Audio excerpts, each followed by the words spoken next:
Hey guys, welcome back to Zero Time 999. Last time we met everyone, and then it exploded. So that was fun. But anyways, novel mode. There we go. Oh my god, enough! All we're doing is talking!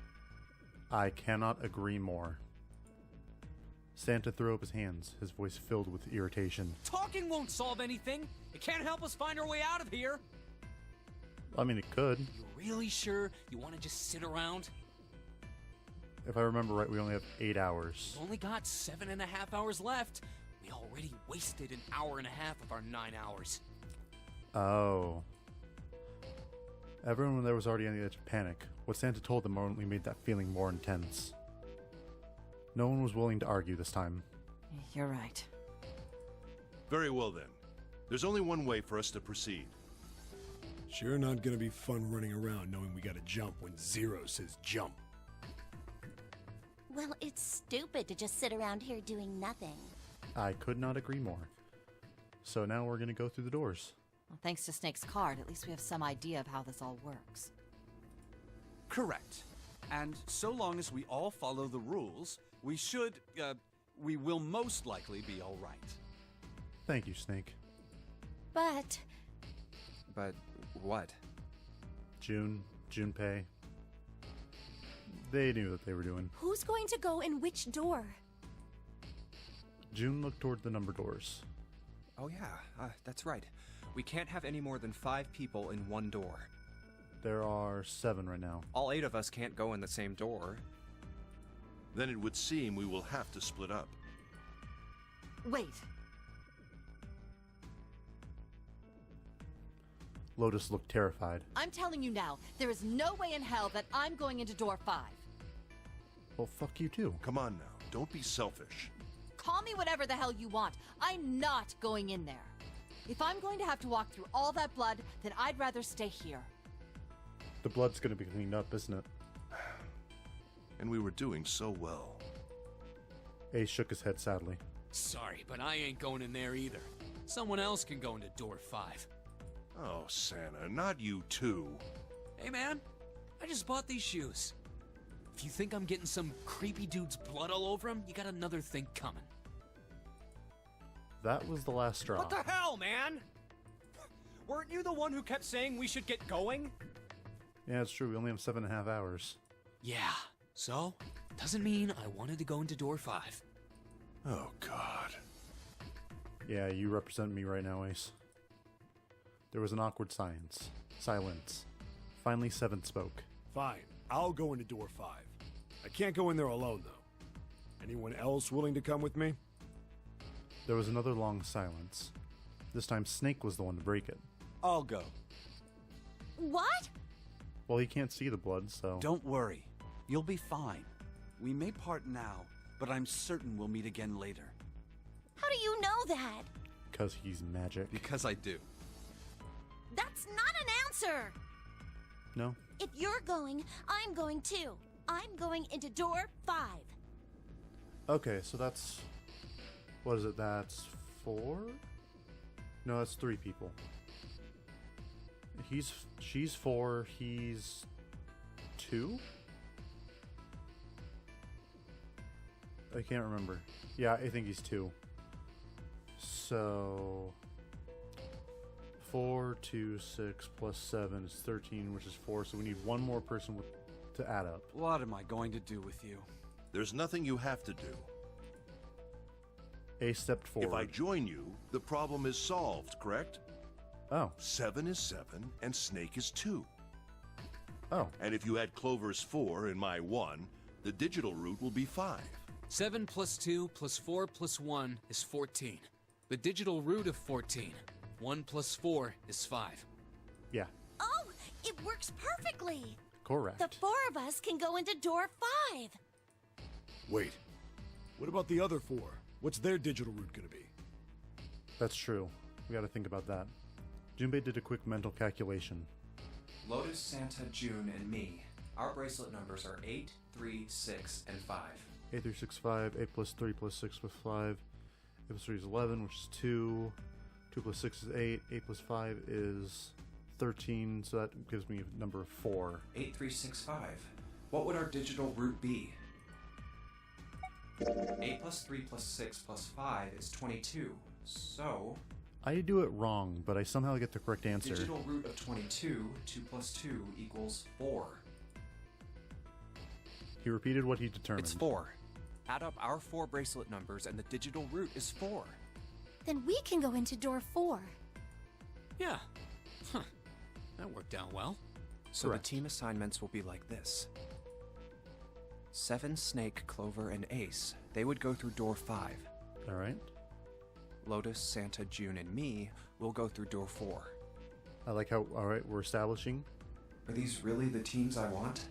Beyond door 5 is what remains of the 9th man. I never want to see that thing again, but something's telling me that it'd be a good idea to examine the corpse, even just a little closer. Of course, if I went through door 5, I wouldn't be going with Lotus and Santa.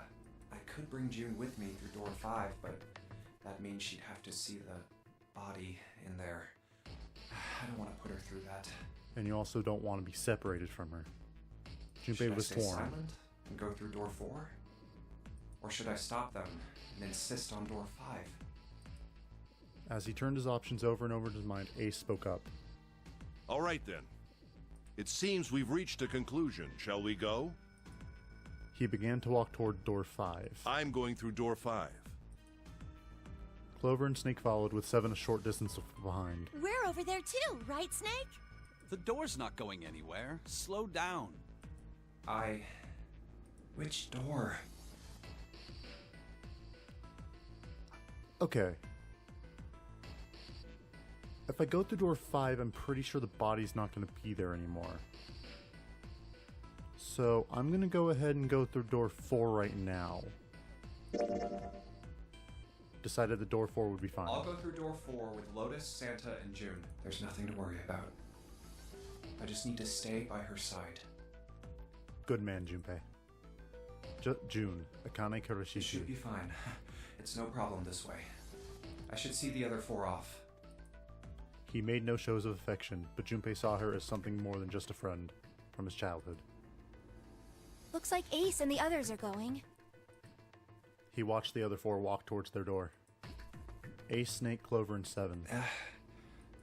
Junpei said nothing as they left.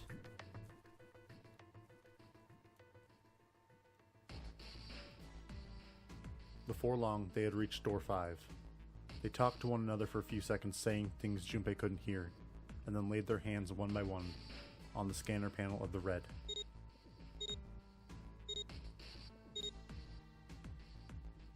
Now then. Ace grabbed the lever. His face tight with determination, he turned over his shoulder to look at Junpei and his companions. Goodbye. Be careful. We did it. No, wait, it's not cleaned up. As Ace pulled the lever, the door swung open, the mouth of a great hungry beast. So horrible. I honestly thought that he was going to clean it up like some weird... I don't know. Beyond the door, Junpei knew lay the sad remains of the 9th man. It did not surprise him that Ace, Clover, and 7 hesitated. The body was not a pleasant thing. What are you doing? We need to hurry. Snake had no such problems, as his blindness made him immune to the horror. He stepped through the door, his feet making a wet splack in the pool of blood. Snake, your shoes. It's fine. Hurry! Or are you planning on dying with everyone else? Wow. Jesus, Snake. I assume you haven't forgotten the door only remains open for 9 seconds, have you? Sorry, Snake. Snake, Let's I thought go. you were cool, but now you're just kind of turning into an asshole. The remaining 3 steeled themselves and stepped through the door. Goodbye, friends. Door 5 swung shut, closing with the heavy finality of metal upon metal. Junpei and his companions scrambled to the door. Hey! How is it over there? Did you find anything? At least say something, will you? Something's beeping. It's the watches again. They need to find the dead. If I'm correct. It's just like before. Probably the sound of the detonator on the bracelet. Do you think they're okay? They should be okay as long as they go to the dead. June's face showed her concern more plainly than her words ever could.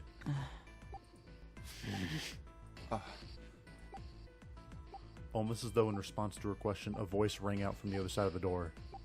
It was Seven. Hey, there it is! That's gotta be that dead thing! Come on, get over here! We gotta authenticate! Took you a while to find it. The beeping stopped. The sighs of relief were audible even through the heavy door. Looks like it stopped. Junpei and his companions leaned away from the door and breathed a collective sigh of relief of their own. Hey, guys! Are you doing all right over there? They'd heard Seven's voice, but it wouldn't hurt to be sure. Yep, we're fine.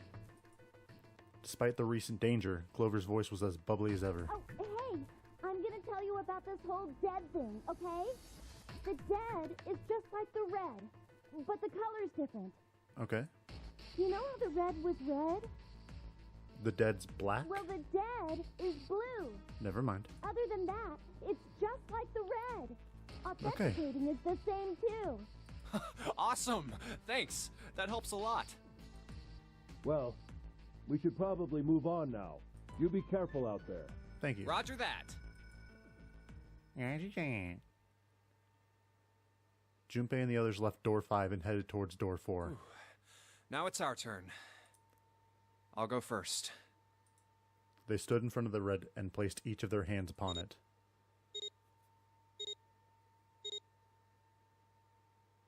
Four asterisks appeared on the screen. Junpei grabbed the lever and turned around. Okay. We ready? Yeah. Sure. Let's go. Thank you, everyone. Friendship. None of them looked particularly optimistic, but their faces were set. Junpei nodded to them and turned back towards the red. All right. Let's go. With strength and determination, he pulled the lever. And they all died. Run! The four of them leapt through the door together. The moment they had passed through it, each heard a cold electronic sound coming from their left wrist. Oh, damn. In the center of each bracelet, a red skull appeared and began to flash. It's counting down. The detonator's countdown had begun, and the long moment that each of them spent staring at their wrists.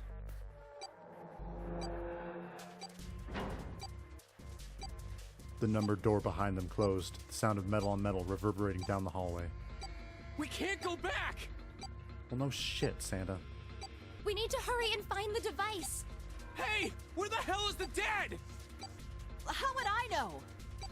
How long did we Don't have give again? me that crap! Start looking! I already am. They began to run, eyes looking frantically for the device that was the key to their salvation. The hallway they found themselves running down was a long one, easily 300 feet in length.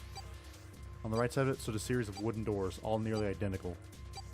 If they'd taken time to think, they would have likely have discerned that the doors lead to cabins. Don't tell me the dead is in one of those rooms. Oh no! How many rooms do you think there are?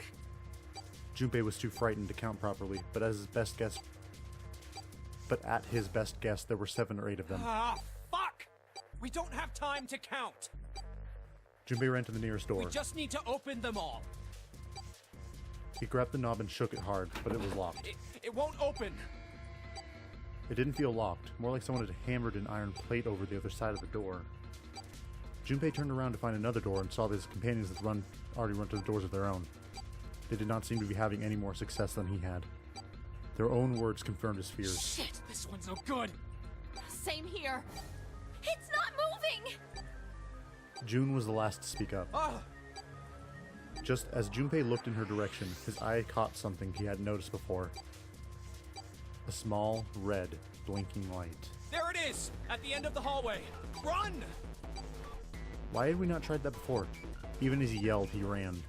He grabbed Santa, Lotus, and June and pulled them toward the light. Santa called out to them as he ran. Hey, how many more seconds do we have? How would I know? Our time limit is 81 seconds! How long has it I been? know that, goddammit! I'm asking you how many seconds we have left! In all likelihood, Junpei figured nearly a minute had already passed, so they have like 20 seconds. Urgency foremost in all their minds, they arrived at the end of the hallway. The dead sat at the left wall, blinking almost tauntingly at them. Hurry! It's the dead! Get over here! Junpei grabbed hold of the machine, his hands slick with sweat and shaking. He slammed his hand against the scanner panel. Come on, everyone! The other three quickly followed suit. With a grunt, Santa yanked the lever downward.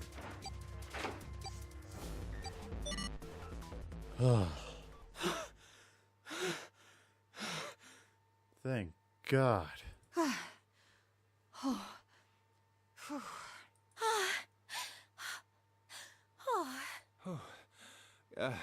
Looks like it stopped. No shit. His hands beginning to steady, Junpei wiped away some sweat that had beaded on his forehead. As they caught their breath, the four companions began to look around. There's another door at the end of the hallway.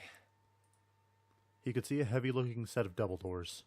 Set into the walls of the hallway on either side of the larger door were two smaller ones. Let's try this one first. And of course it won't open. How many times had he come across similar doors with similar results, he wondered. Or perhaps he corrected himself, more or lack of results. Whatever the reason, the door remained firm and unyielding, and refused to allow Junpei or anyone else passage. A keyhole. I forget if that's the symbol for men or women. I can't remember for the life of me. Above the keyhole was a small symbol engraved in the brass. What's this mark? Male? Male, that's it. He wasn't quite sure what to make of it, and stared at it for a moment in confusion. It was June that corrected him. No, not exactly. That's probably the symbol of Mars. Thank you, June, you smarty pants. Well, technically, they are the same symbol, but I saw a number of similar symbols near the main stairway. The symbols of the solar system. Oh, that's right. The Sun, Saturn, and Earth.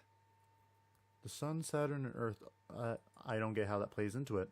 At least that's what I'm assuming. So this isn't the man symbol. It's a symbol for Mars? I think so, yes. I see. Wait, where's Santa? While Junpei and June talked, Santa had disappeared. And Mira is kind of somewhere. They turned to find him some distance down the hallway. He'd gone to check the other doors. Eventually, he reached the last of them and jogged back. I mean, it makes sense now that you guys aren't, like, in danger of blowing the fuck up. It took him only a moment to catch his breath again. Yeah, so, I looked the place over. Here's the deal. None of the other doors open. Then that must mean... We only have 2 more doors. Lotus examined the doors on either side of the larger double door. Each one had a metal plate attached to it. Maybe it's the room number. No way, June. The door on the left has a B92, and the one on the right says B93. Are we going to split up here? Let's open them. I'll open B92. Okay, I'll get B93 then. Junpei put his hand on the doorknob, and Santa moved to the other door. They'd made it through the numbered door alive. There was nothing more to be afraid of. Junpei and Santa looked at each other and nodded. 1, 2, 3! 4, 5, 6, 7, 8, 9. In unison, they pushed against their respective doors. And promptly found themselves in a new room. June followed Junpei as he threw open his door. They turned around and saw that the door on the other side was open as well. Through the door was another person, his mouth agape. It was Santa. What? Hey, it opened.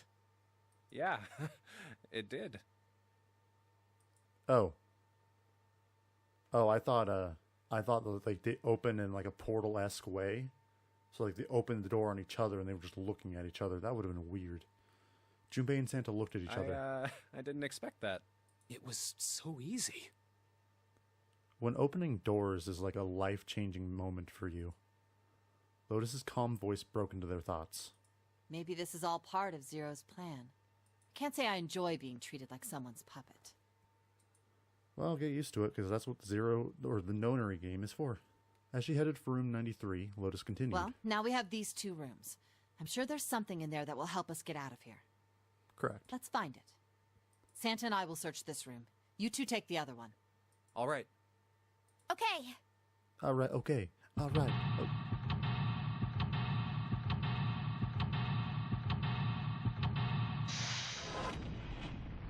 It's so big!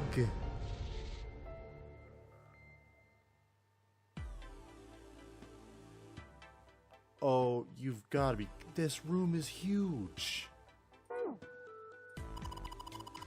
Oh, hey, Oh, I have a person with me. That vase looks expensive. I wonder how much we could get for it. Are you gonna steal it?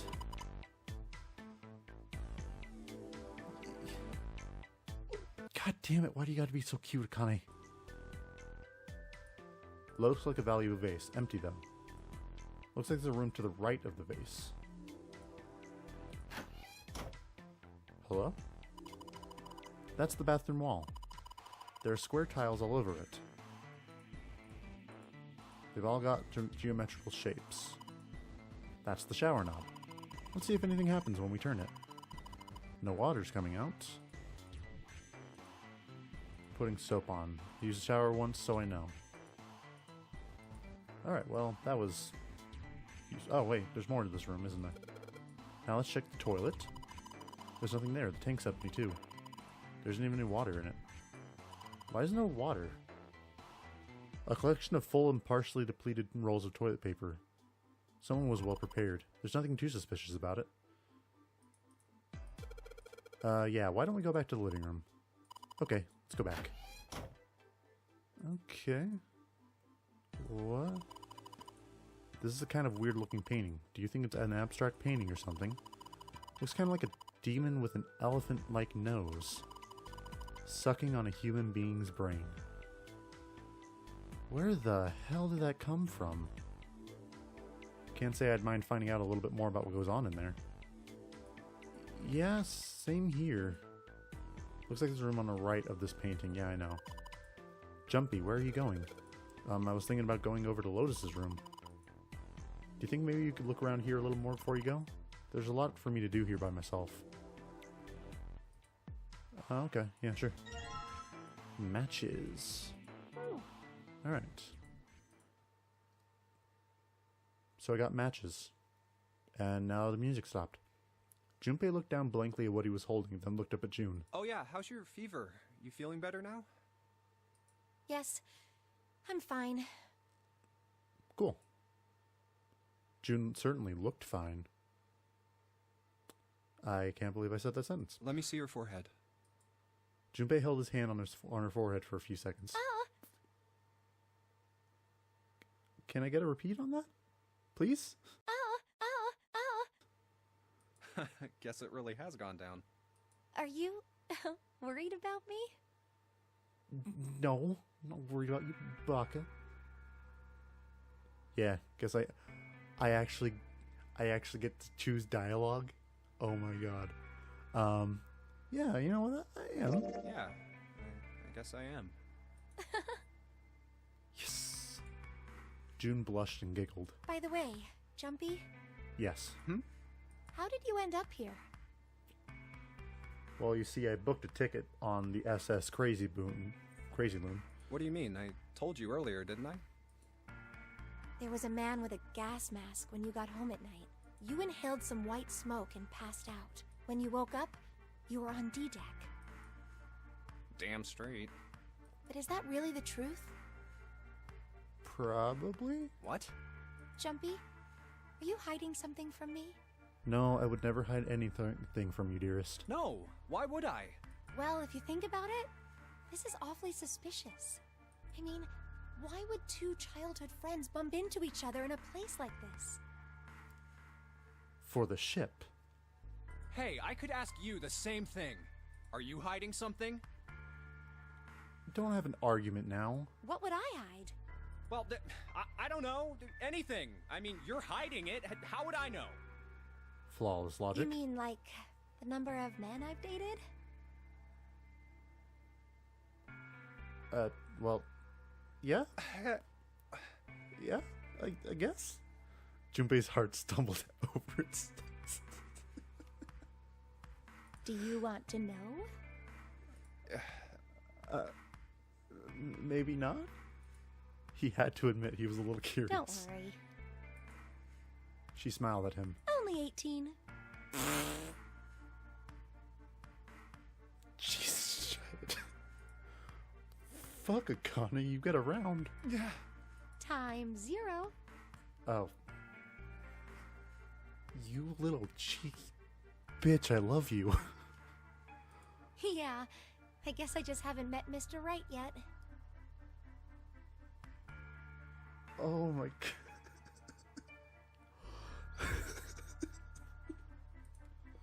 June looked a little embarrassed and scratched the back of her head in a desperate attempt to seem nonchalant. Yeah, I see. Junpei coughed quietly, much the same. Anyway, I'm not hiding anything. Just like you, Jumpy. When I woke up, I was on D deck. Well, you do have a point. I mean, why did Zero pick us? We haven't seen each other since elementary school. I wonder. June nodded, and for a few moments she had the faraway look of someone deep in thought. Look for what connects the victims. That will lead you to the culprit. Shift. Do you remember Seven saying something like that? Yeah, I do. So? Well, that's what I'm saying. I think this must all have something to do with a classmate of ours. You got any ideas who it might be? No, nothing. Oh, Well, if it had something to do with school, then it could be one of our teachers, or maybe the principal? No. or the janitor, or the lunch lady. Oh, I can barely remember any of them. Yeah, I know.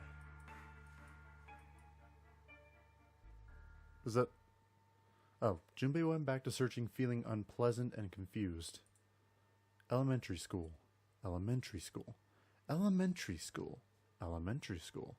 Was there anything strange that happened in elementary school? As he searched the room, he continued to rack his brain. And I guess that's just that. I didn't want to know anymore anyway. Ah. Jumpy, what are you doing? You don't have the time to be relaxing on a sofa. Maybe I shouldn't sit on it. June will get mad again. It's a display case, but there's nothing being displayed. How sad. Looks like the drawers are empty too. Yep. Yep. Okay. Hello? Oh, it's the bedroom. There's a bottle with water in it. This is a bedroom. They probably have it here because your throat is always feels dry when you wake up, you know? My throat's dry, but I think that's because I'm a little nervous right now. Well, we did run a lot, so we're kind of sweaty. Hey, Jumpy, did you want to take a shower? Fucking what? Just kidding. You... Too late to take it back. My brain's already working out the picture. My throat was dry already. This sure isn't helping. Oh my... There it is, hands down. Akane's way better in this one. Holy shit. It's a light blue blanket with some designs on it. Someone's made the bed or at least never unmade it. There's only bed sheets under the blanket, nothing exciting. Look, there's two pillows right next to each other. Guess it's a double. What's up? You're turning red. Oh man, is there fever back? Hey, are you alright? Do you need to lay down for a minute? Dirty thoughts, Akane. Dirty thoughts! I think it's still a little early for that. Huh? Hey, seriously, are you really okay? God damn it, Akane. A bed frame. Now we don't have to worry about falling off. I toss and turn when I sleep. She's blushing again. What the hell is she thinking about? I can't be sure if I'm supposed to be mad at Akane or if I'm supposed to be mad at Junpei for not realizing what the fuck is going through her head.